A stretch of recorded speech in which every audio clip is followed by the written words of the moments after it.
Pandan at obi flavored masi ang gagawin natin ngayon. Ito po ay popular na kakanin sa Cebu. Tara, gawa na tayo. Umpisa na natin. Hi, I'm Dance, and this is my channel.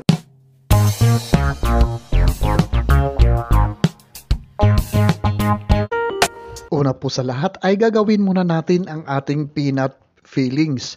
Isasagag lang natin o itutosta lang natin ang 1 cup na peanuts na hubad at pagkatapos po ay aantayin lang po natin na maluto ang ating mani dito at maging light brown po ang kulay ng ating mani at ito po ay lutong-luto na.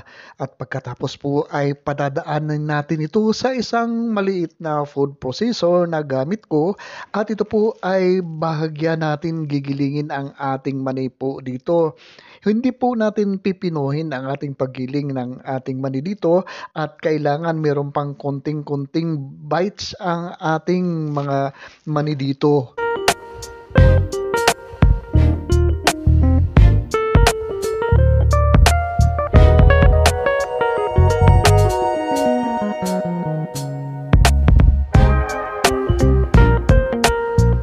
Ilalagay po natin sa isang mixing bowl ang ating giniling na mani at dadagdagan po natin ito ng 1/2 cup na muscovado sugar. Haluin lang natin ng bahagya ito at pagkatapos dagdagan din natin ng 1/4 cup na brown sugar. Imikos-mikos lang natin sandali hanggang sa mag-will combine po ang ating mani at ang ating sugar po dito. Isang 1/2 cup na water, dagdagan natin ng 1/2 teaspoon na pandan flavor at saka food coloring 1 drop at haluin lang po natin to ng maigi. Isit aside muna natin ito at para sa ating obi flavor ay 1/2 cup na water at saka 1/2 teaspoon na obi flavoring po. At sa isang mixing bowl ay maglagay po tayo ng 1 cup na glutinous rice flour at dahan-dahan natin ibuhos ang ating pandan flavor po dito. Dahan-dahan lang po ang ating pagbuhos po dito ng ating water at pagkatapos ay gagawa po tayo ng isang dough dito.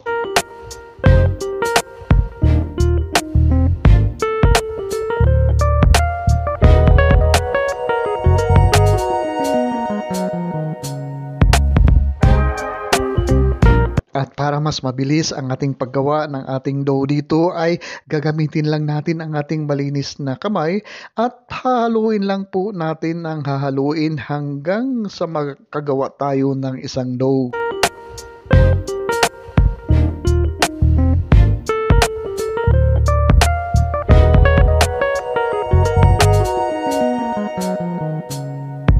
O ayan, nakagawa na tayo ng pandan flavor na dough. Takpan lang muna natin ng cellophane at pagkatapos ay gagawin natin uli ang ating obi flavored na dough.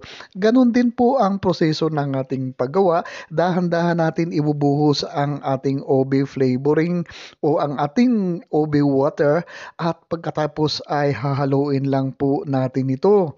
At habang ginagawa po natin ang ating obi flavor na dough, ay special shoutout natin si Arlen Jose ng Zamboanga City, Candy Kanirim ng US of A, Elena Gordito ng Japan, at saka si Cheska Sari-Sari Delicacies ng New York. Isama na rin natin si Arlene Madulid ng Cabanatuan City at saka si Alexander Ann ng 3C Martires, si Jocelyn Miralles ng Lebanon.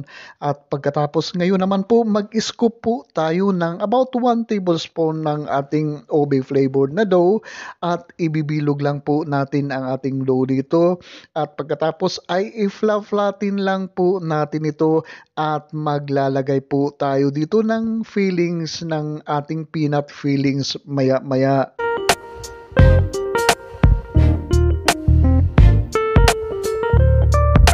Siguro mga 1 teaspoon na peanut fillings ang ating ilalagay po dito sa gitna at pagkatapos ay isisilong lang po natin ito at pagkatapos ay bibilugin uli natin ang ating dough dito.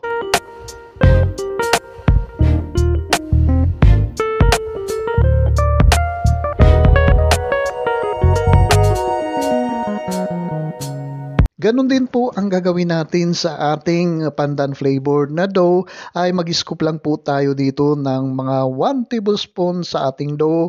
Bibilugin lang po natin ito at pagkatapos ay i-flatten lang po natin ito at maya-maya maglalagay din po tayo ng 1 teaspoon na peanut fillings po dito at isasarado po natin ito, isisil po natin ito at bibilugin po uli natin ang ating dough po dito.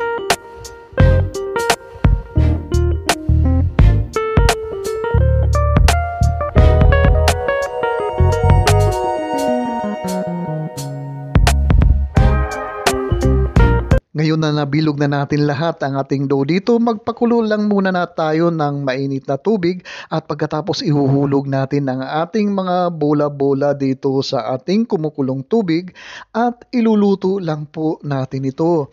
At kapag lumutang na po ang ating bula-bula po dito, ay mag-antay ulit tayo dito ng mga 2 to 3 minutes po hanggang sa malutong maluto po ang ating masi po dito. Ngayon po ay hanguin na natin ang ating masi. Ilalagay po natin sa isang plato na pinahiran po natin ng vegetable oil para hindi po dumikit ang ating masi dito sa ating plato. Kapag ibebenta natin ang ating masi ay kailangan balutin po natin ng cellophane o kaya cling wrap ang ating masi po dito para ma-maintain po ang mixture at saka yung chewy na texture ng ating masi po dito. Ito na po. Ito na po ang ating napakasarap na masi na pandan at saka ube flavored na masi. Popular na popular po ang masi sa Cebu.